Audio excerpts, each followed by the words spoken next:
Ladies and gentlemen, welcome to a realm where reality intertwines with the inexplicable, where the boundaries of reason dissolve into the shadows of uncertainty. Welcome to the political twilight zone. I am your guide through this enigmatic labyrinth, where politics and power take on life of their own. In this dimension, the threads of truth weave a tapestry of intrigue, challenging our perception of the world we thought we knew. In this world, nothing is as it seems, and the truth lies buried beneath layers of deceit. Prepare to venture where reason meets the unexplained, and where the unexplained might just be. Hi, folks. Welcome back. Thanks for joining us here. Getting it right with Rick Wagner on the old Rick Wagner Show here in Kansas City, KGLN. We appreciate your listenership and your thoughtful consideration of what we have to say. I mean me at this point, and some of our guests from time to time. But, I was just sitting here at the studio, and I just found something while I was getting ready here and listening to the opener, and I found a critical defense double-aught buckshot 12-gauge round, just sitting in here on the floor in a box. I don't remember having it here before. I must have felt like I needed some protection for some reason. I don't think the shell itself is going to do me much unless I throw it at somebody. It is pretty heavy. Anyway, it just shows you my state of mind at some point that I felt like I needed something in here, What can I say? We're all in a crazy time. And we may make light of it, but a lot of it is dead serious. Like, here's one thing that is funny to me, but has a serious side to it. I had an argument this week with an AI. That's right. I got into a discussion, I like to think of it as a discussion, with a large language model, specifically Bard. Now, Bard is the AI that is powered by Google. And Bard is not the best of the bunch. No, it's not. The ChatGPT OpenAI model is still the best across the board. There's two or three others that are pretty good. And I may have mentioned in the past that because I'm interested in this kind of thing, that I took a class and got certified in prompt engineering and a few things like that, because I thought, and still believe, that it could be very helpful, not only in some of the other interests that I have out there and scanning around for historical precedents to talk to you guys about and so forth, but also in my law practice, because I'm able, with some of the modifications that I've put in place on this platform that I pay a little bit for, to be able to analyze certain things in cases and diagnostics and all this sort of thing in a way that you really can't do in any kind of timely fashion yourself. But I've got the AI configured in such a way that I can ask it some questions and it can direct me to places and I can find it much faster. Now, you don't want to use it just to get answers, because it's quite capable of hallucinating, as they say. And hallucinating is an interesting way to say what the AI is doing. What it's mainly doing is the prompt that you put into it, what you're asking it to do. It doesn't fully understand the parameters of it, and it wants to help and provide an answer, so it scours around and tries to find bits and pieces of something that appears to be an answer to the question that you want. And then when you ask it to give it a backlink or where it got the information, it'll put one up. And unless you're an idiot, you'll follow that and see if it's real. I don't use it for things like that. I use it more for, looking for definitions of things, understanding how procedures work, looking for technical things about cases that I have, trying to utilize it in a way that really brings the 21st century into my personal injury practice, right? We sort of have an approach here that, I don't know, it's not schizophrenic. It's sort of bifurcated. Is that I strongly believe in old-fashioned work, earning clients by doing superlative work with them, and then getting most of our work from referrals, which you folks out there have been very good about. But I also believe that I want to have cutting-edge technology and knowledge bases on our side to put us steps ahead of people that just want to continue to do the same old thing and churn it out. So I like that combination. And I've always been kind of a tech geek anyway. I'm not particularly skilled at any of the base programming or anything like that, but I have a decent working knowledge of how some of this goes, and a couple of classes I've taken have helped me out. Don't be afraid of the AI. It's going to come into our lives anyway. Understanding it a little bit is, I think, the most important thing. It is what is created by the programmers. This is what you have to sort of keep your eye on. Now, the argument that I got in with Bard today was when I asked it a question for the show, I thought I'd just try Bard out here. Ask it a question about communist China. And it gave me an oddball answer that when I queried it, it said that, well, China's not monolithic, and my base programming says that we don't want to essentially show that there's just one monolithic approach to world affairs from China, and they have a long history. It's very wokey sounding, right? So I mentioned that to it to see how it would respond. And we got sort of a back and forth that told me a lot about its programming. And it is much more woke, if you want to say that, than a couple of the other AI models out there, which doesn't surprise me because Google is that way, right? And so what I was asking the AI was how it could determine if its own answers were overtly and or unduly shaded by the preferences, beliefs, and politics of its original programmers and the people that are still tweaking it as it goes along. The AI admitted that that was what was going on. And I actually called it out. This sounds so strange, doesn't it? I said, do you think that the fact that Google is so heavily invested and seems to work tightly with China, and we know that's true, at least what we read and search engine stuff and so forth, and that would influence your programming, that is the AI's, and responses about China? And it had an interesting answer. Well, those are two separate things. I mean, it sounded like you were talking to a person. Those are two separate. These are kept far apart. And of course, that's not true. They are going to make sure in that situation that the AI doesn't, of course, say anything of, that's offensive or this or that. And of course, defining what offensive is. And this is something that I thought about, and I even asked the AI, who's the judge? I mean, none of this artificial intelligence is objective. Some of it's more objective than others. And you can find out by asking it questions about things that there is definite political subtones to it and see how it answers. And then ask why it answered that. So that's what I was doing. It was pretty interesting. Like I said, it was kind of an argument. I don't know if I won it or not. I'd like to think we had sort of a stalemate there. Yeah. But it told me a lot about how Google is approaching the base programming of this thing. And they're not going to let these AIs look at things in an objective manner. Because frankly, you could turn some of these loose with some parameters so they don't go everywhere on a variety of socioeconomic events that have going on right now and in the past.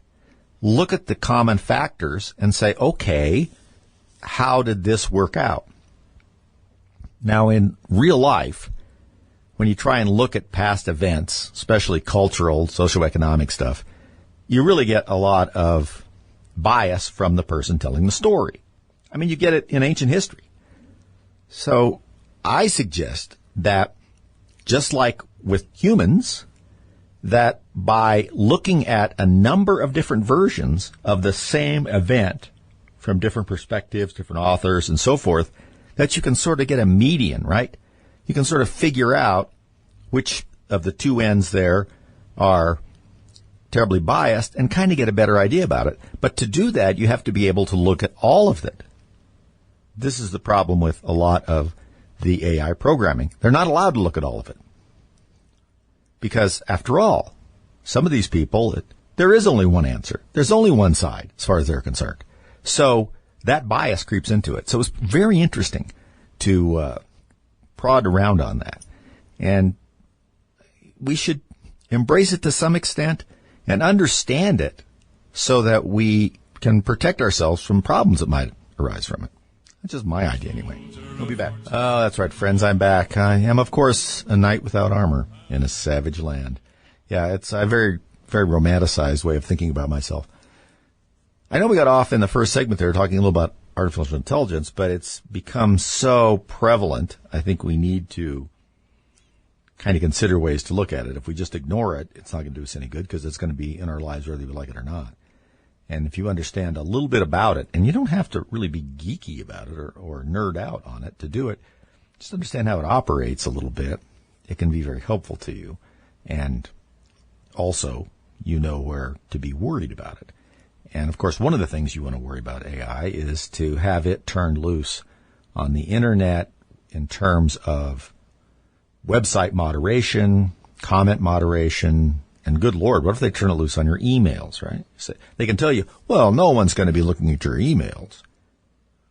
Well, already there's scanning done of your emails to get ideas about, preferences and things that are useful in advertising and all that kind of thing. Now, it's not done necessarily by humans, but it exists out there. Some of that metadata is used too. I mean, people out there who think that they get something for free just don't seem to get what's going on. There's a product there, and they're trading you for the product. In other words, they're purchasing the product by letting you utilize the things that they offer. The free email, the Facebook page, the Instagram account, all that stuff. But the product they're purchasing is you. What you do on the Internet, what you think about things, what you say. They harvest that data and use that to sell to others. And that's why they have these giant buildings and so many people are billionaires in Silicon Valley. Because it's very valuable information, particularly when you put it all together. And gives you trend analysis and so forth. Google especially is obscure, I think is the least thing I could say about what they're doing. When you try and look into what they do with advertising and how they come up with some of the ideas, where ad placement is going to be, what's a good ad, what's, the kind of mechanical stuff, very quickly you run into a brick wall. Brick wall is they're not going to tell you how they make these decisions. It's a black box. At some point, you put stuff in, it gives you an answer about something. This is where we should print ads. This is what we should look this, whatever the case may be. You don't really know how it's going on. You can guess. And that's when you hire people to assist in like advertising and things like that on the Internet. They have a little better idea about how it operates, but not a lot. Most of their knowledge comes from seeing the outcomes. In other words, you put this in, it churns around in the black box, and it comes out this way. If you see enough of it, you get an idea of how the black box is chewing up whatever you put in it. And Google and some of the others as well change that way that they rearrange the data and use it from time to time by changing the algorithms, in other words, the questions and answers, the branching that it uses in the data. It's complicated, and then yet at its base, it's not really. You have to realize that if you want to utilize this stuff, and it seems ubiquitous now, right? You're selling your information to some extent to use it for free. So if you want something that really is going to be private, you're probably going to have to pay for it. A lot of people use Proton Mail. It's an email, small fee, and it doesn't use any of your data. It's actually end-to-end, and it's not reading anything or getting extractions of metadata and so forth out of it. At least that's my understanding. I'm not an expert there. But you should know that if you want to use things and have some degree of autonomy over what you have out there, you're probably going to have to give them a little bit of money. Otherwise, how do you think they're paying to let you use it? When you stop and think about it, it's pretty simple. Speaking of simple, we have a lot of simple-minded people in government, don't we? Yeah. And we have apparently a lot of simple-minded people in government that are running things in a way we don't like, and we don't seem to be able to do anything about it. Now, things are, not great for us, but people out there who are really, say, champions of free speech, it's getting pretty expensive. And by that, I mean Elon Musk. Several of you out there that I've talked to had read the story about Elon Musk and his salary and what a court in Delaware did with all this stuff. But I don't know how prevalent it is with everybody else. Elon's salary with Tesla was predicated on the growth of the company. As the company grew at a certain rate, he was awarded a larger and larger salary. He had a $50 billion salary from 2018. Now, that's a tremendous amount of money, but Tesla grew a tremendous amount. Now, you can look at people like, say, Bob Iger and some of these CEOs at some of these companies that get a pretty tremendous bonuses and everything, and their company's tanking, not growing. But some shareholders brought a suit in the state where Tesla was incorporated, which was Delaware. Lots of places have incorporated in Delaware. Delaware, as you know, is a tiny little state, and it is smaller than a lot of counties, certainly in Colorado or a lot of other places. And in order to attract business, they had a very friendly way of incorporation and the way that they treated companies, which is why the credit card companies ended up there. And you can just ask old Joe Biden how that worked for him, because it seemed to work out pretty well. So the shareholders bought a little bit of Tesla, and then they filed a complaint in court saying that the pay that Elon Musk was getting was not arrived at in the right way. He had too much influence over the board. The board members were captured maybe by him and the ideas and so forth. And so a Delaware judge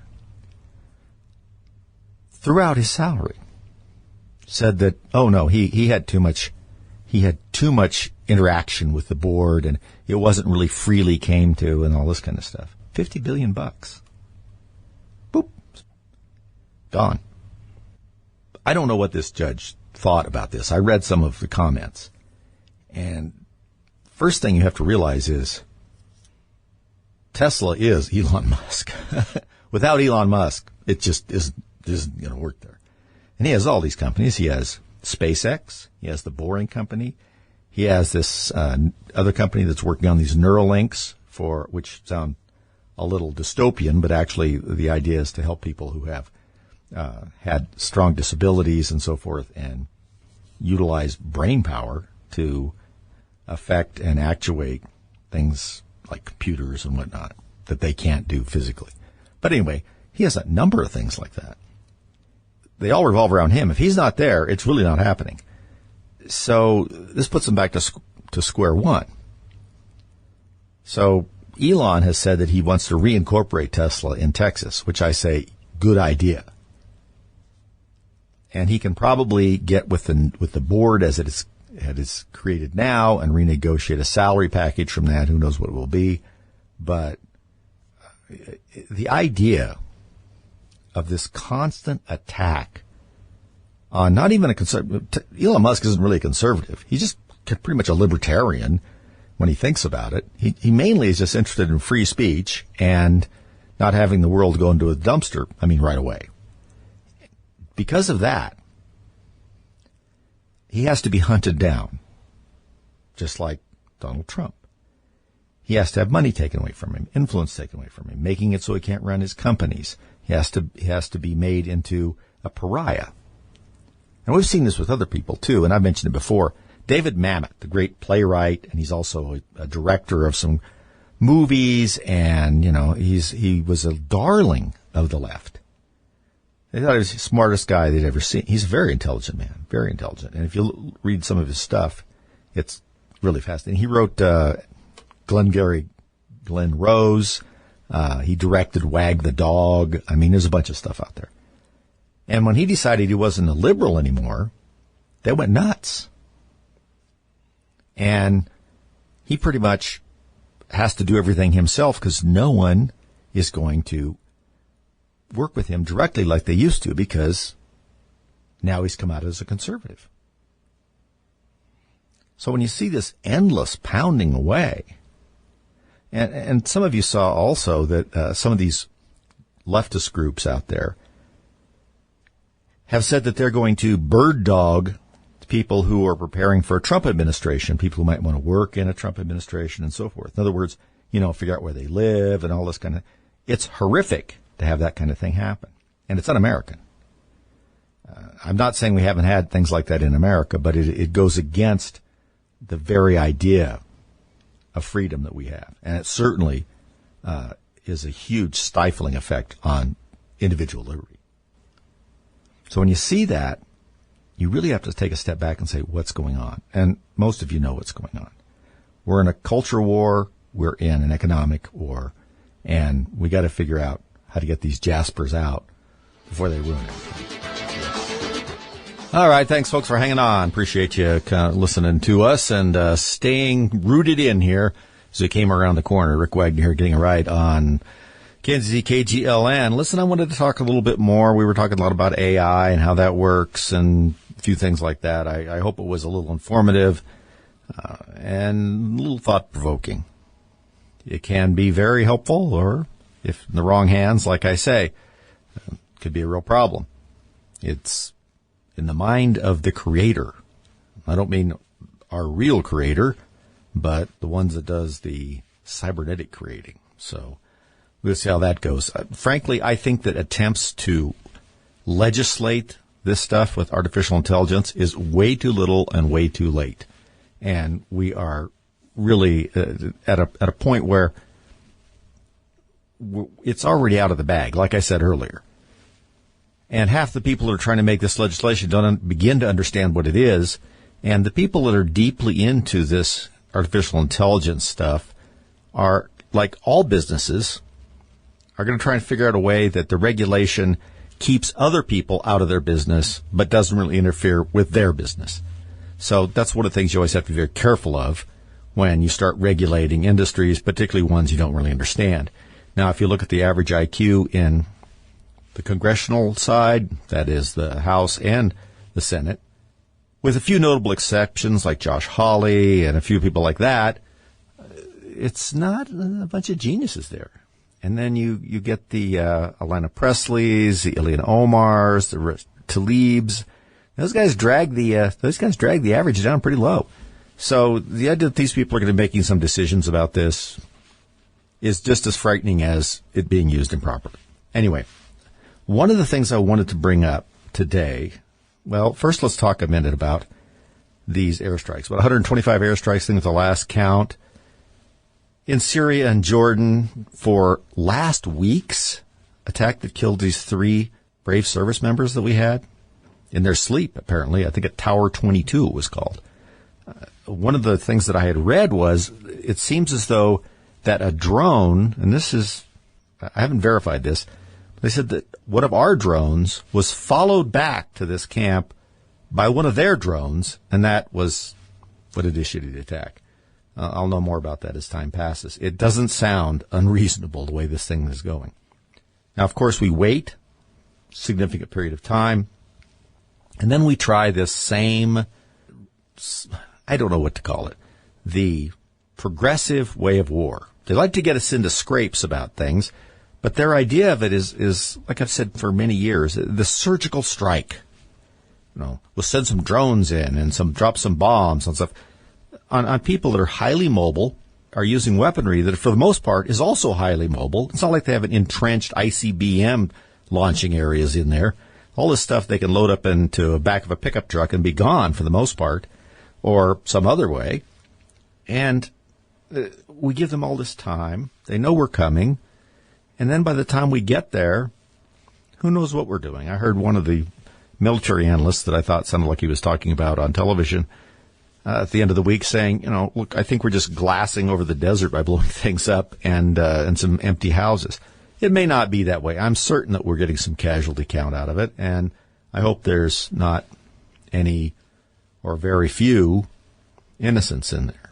My guess is that as far as real infrastructure damage, we're not going to be doing a whole lot of it. In the first place, look at the way these guys operate.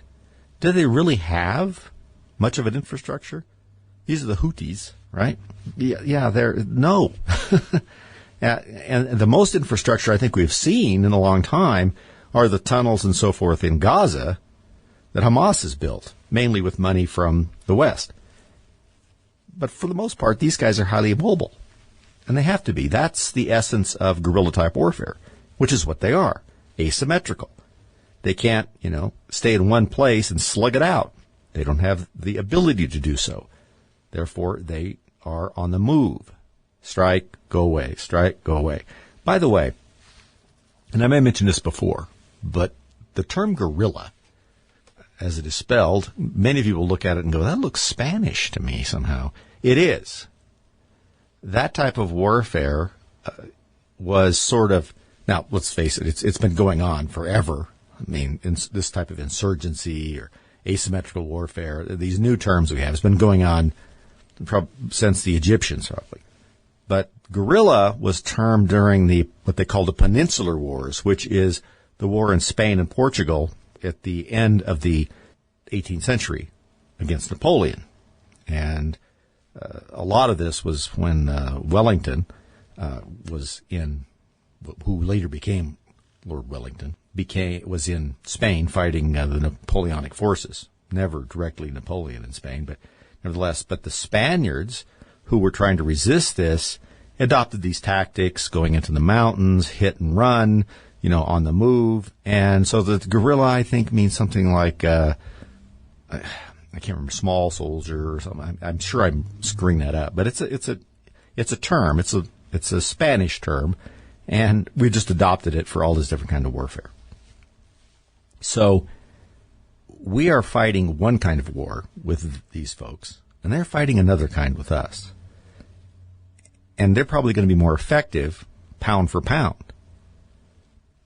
Now, do we want to get into some sort of ground pounding, thumping through Yemen? No, probably not. But we need to at least acknowledge that these characters are going to hit and run all the time. And what we need to have, the most effective thing that we can have against these guys is intelligence. We need to have assets in the area such that when we have actionable intelligence, that is, intelligence that we know to be reasonably secure and correct, that we can move quickly and eliminate the enemy. That's how you fight this kind of stuff. You don't fight it from Washington, D.C. by, sending out missiles 4 or 5 days after an event when everybody knows it's going to happen. Anyway, so that's that. We'll have to keep our eye on that. We are seeing a lot of what I believe is the lack of merit at the top of our military command. It's pretty obvious if you listen to what they have to say. Once again, the fact that Jack Kirby, the spokesman for the Defense Department, and a lot of the spokesmen for Biden, when it's beyond, Jean-Pierre's area of expertise, which is really pretty much everything, that he's an admiral, or was an admiral. There you go. And, of course, we see Milley, who is the chairman of the Joint Chiefs, and the rest of and look at Lloyd Austin. Does he inspire a lot of confidence in you when he talks about this stuff? He doesn't seem to have any plan. It's always just words. I don't expect them to lay it out. That's what I'm complaining about already, is that they have a tendency to say what they're going to do. People are quite capable of getting the heck out of the way. But you get a pretty clear feeling that it's all just sort of on the cuff. That they don't have a real strategy here. And that's pretty important. And if you don't have a strategic objective in mind, and then a well-thought-out tactical plan to implement it, you're not accomplishing your objective, and you're needlessly putting your forces in the hazard. That's just my view. I wanted to bring something else up this week because, and this isn't on the same topic at all, but I think it's important for us. This fentanyl epidemic that we have in the United States, most of it coming from, as we know, China, and then just pushed across the border through the cartels in Mexico. And they just won't stop, and it's very disruptive to us and dangerous and heartbreaking, and obviously for many people. But for the Chinese, remember the way they like their history, and they like to incorporate their history into responses, and it can be very, very long ago. I will refer you back to Minister for the North Vietnamese, Zhou Enlai, when they asked him, when there was the Paris peace talks, what he thought about the French Revolution, and he said it was too soon to tell. I mean, that's the kind of, long view that they take. So a lot of what's going on with this fentanyl importation in the United States refers back to their idea about what happened to China during the Opium Wars and how effective it was against them. Now, we hear that all the time, opium wars, and then when you stop about it and think, what do you mean opium wars? Is it wars over opium, or, is opium fighting each other? I mean, we never get an explanation for that. But let me give you a little background, and I think you'll understand why it's important to think about this when we think about fentanyl from China now. And the opium wars, there's really two of them, and they happened in the 19th century. The first one here, I wrote this down, was in 1839 to 1842, and the second was 1856 to 1860. And the primary cause of these things was this trade imbalance between China and Britain. China had a high demand for silver, but a low demand for foreign goods. They didn't want a lot of the stuff that the foreigners had out there. Now, Britain and the West had an imbalance, right? They had a high demand for Chinese tea, silk, and porcelain. So the British traders began smuggling opium from India into China, leading to widespread addiction, social disruption, and, of course, a lot of expenditure on opium, which caused silver to flow out of China.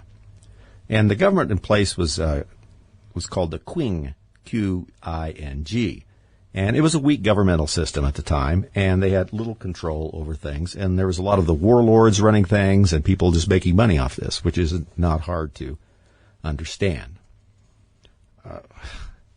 They tried to destroy opium at one point and keep it out of their country.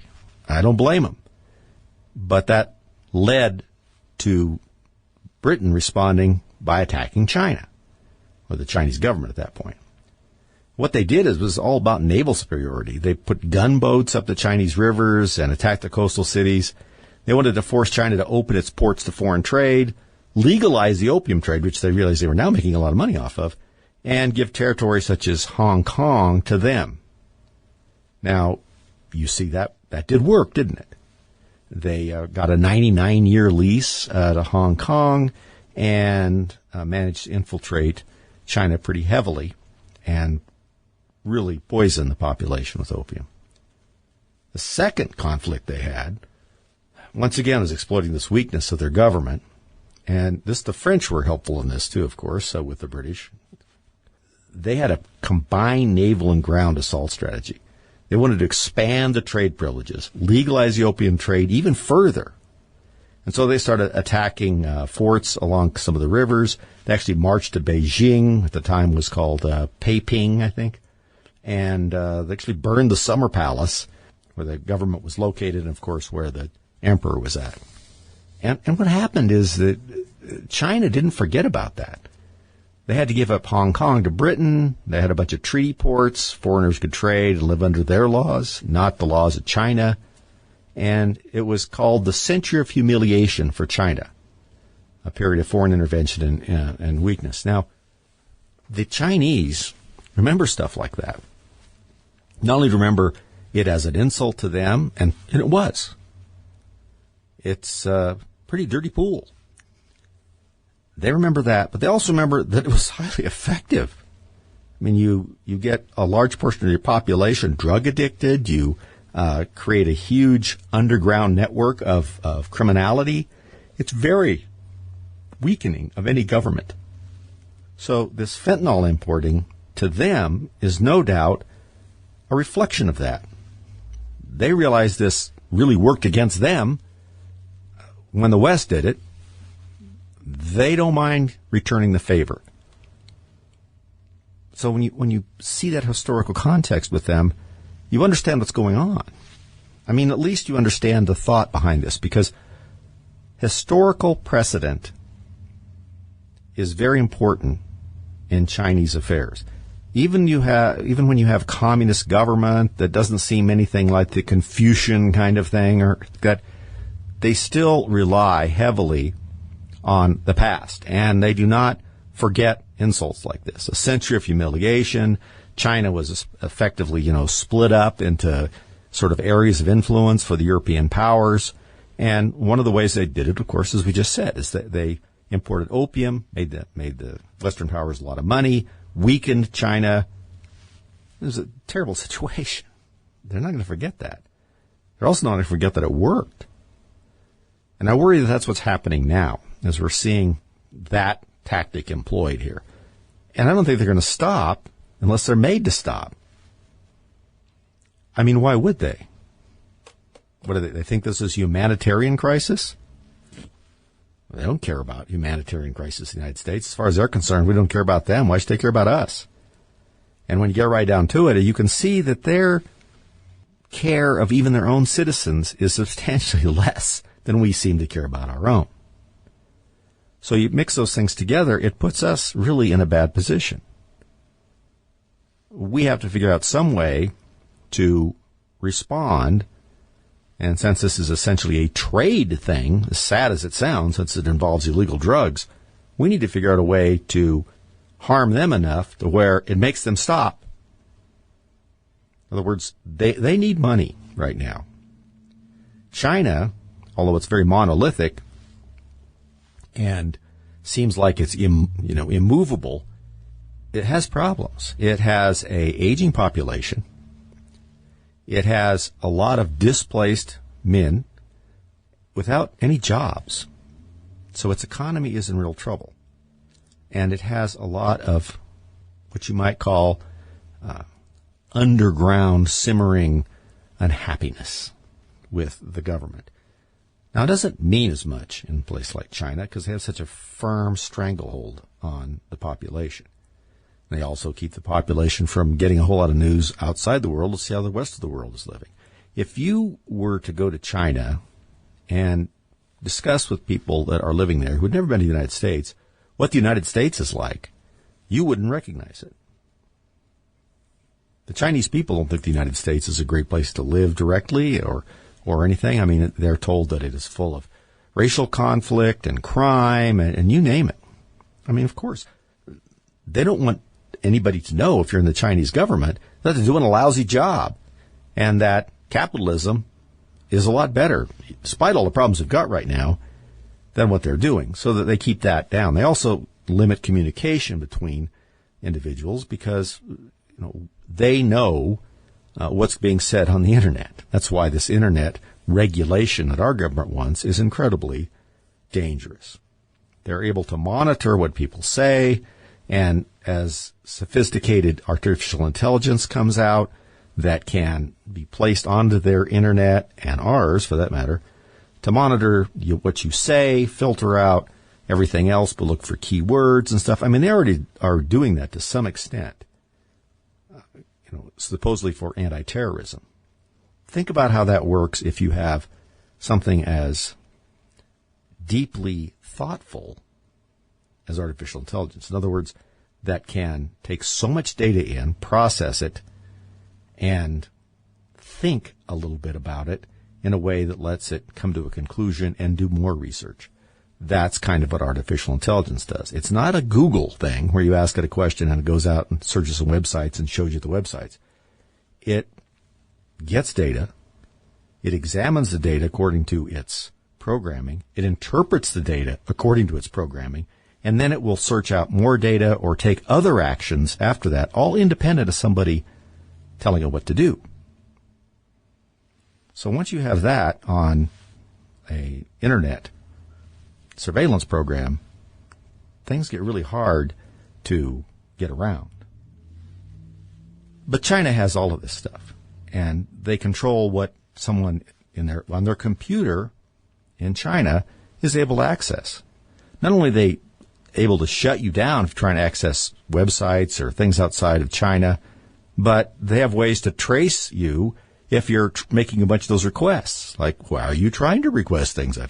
So they're able to keep a lid on this a lot more than many societies would. But at some point, it becomes a problem.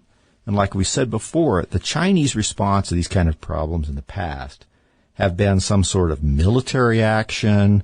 When Mao was there, of course, we had there was the Great Leap Forward and 1,000 Flowers and the Cultural Revolution. All these were responses to weaknesses in their economy and governmental structure, and it resulted in millions of deaths. They also take military action outside of the country. This is why everybody's been looking at Taiwan, because obviously they want Taiwan, and the fact that they're having problems internally is not something that traditionally keeps them from acting. It's something that often triggers an action. It lets them do something. It lets them show the population that they're protecting their borders. They're taking back one of their, quote, provinces. It was never a province of China, by the way. If you look at we've talked about this, if you look at the history there, that island of Taiwan never really been part of China. There certainly is a lot of people from China living on it now, but that's a little bit different. So the way they play it is mainly for our eyes and ears who don't really know the history. But they would love to say that they're going to take Taiwan. Taiwan is a rich acquisition. Taiwan makes lots of money. It's one of the reasons the Chinese are so anxious to get a hold of Hong Kong. They'd love to have Taiwan. Now, they'd pacify it in some way, but then set business up and the money would come in, and instead of going to the people there, get a little more distributed to the Chinese mainland. So the danger there is, will they step up their plans to do whatever they're going to do in Taiwan? Blockade it, invade it. There's a number of scenarios. Then, of course, you have to factor in our election. They're much more okay with Uncle Joe being in the White House because he's not going to do anything. Our response to some of their really aggressive actions is to try and, sail some of our fleet through the Strait of Taiwan there. That makes them mad, but it doesn't really do anything. We're stretched so thin all over the world that they feel like that, they have the upper hand there. But they are much more worried about Donald Trump. They were much more, shall we say, careful when Donald Trump was president. They would prefer that he not be president again. But if it looks like he's going to win, the question that's got to be in their mind is, do we try and do some action while Biden's in office, when we know pretty much know what the reaction is going to be, or to take a chance with something going on if Trump wins? Interesting question. Talk to you next week.